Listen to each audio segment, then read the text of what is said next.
Good morning, champ. Time to connect some big ideas. We've learned how to integrate along curves and across surfaces. Now, Stokes' theorem shows us that these two worlds are secretly linked. Imagine a smooth surface, S, with a boundary curve C that runs around its edge, like the rim of a soap film.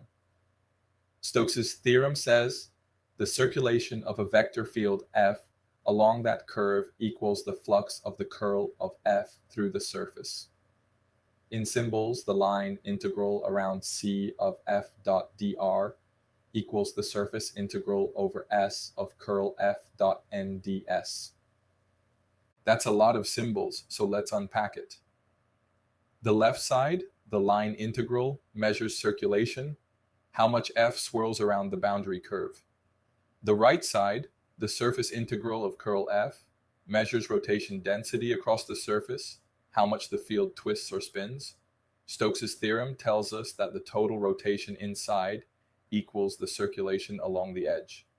So instead of computing a big, messy surface integral, we can sometimes just take a simpler curve integral, or the other way around. Before we jump to examples, one small but important thing: orientation. The direction of the curve C must match the orientation of the surface normal n, according to the right-hand rule. Curl your fingers in the direction of C, and your thumb points along the positive normal direction. If those don't match, you'll get a sign flip. Let's take the surface S given by Z equals 4 minus x squared minus y squared, the part above the xy plane.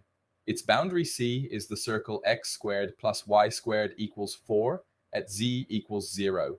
Our vector field is F equals negative yx and 0. We'll check Stokes' theorem by computing both sides: the line integral around C and the surface integral of curl F. Step 1. Compute the curl. The curl of F is 0, 0, 2. So, curl F points straight up. Step 2. For the surface integral, the upward unit normal points in the z direction. The dot product of curl F with n is just 2. The surface area of the circular cap's projection is pi times 2 squared, or 4 pi. So, the flux of curl F through the surface equals 2 times 4 pi, or 8 pi. Step 3. Now check the line integral. That gives 8 pi. Perfect. Both sides match.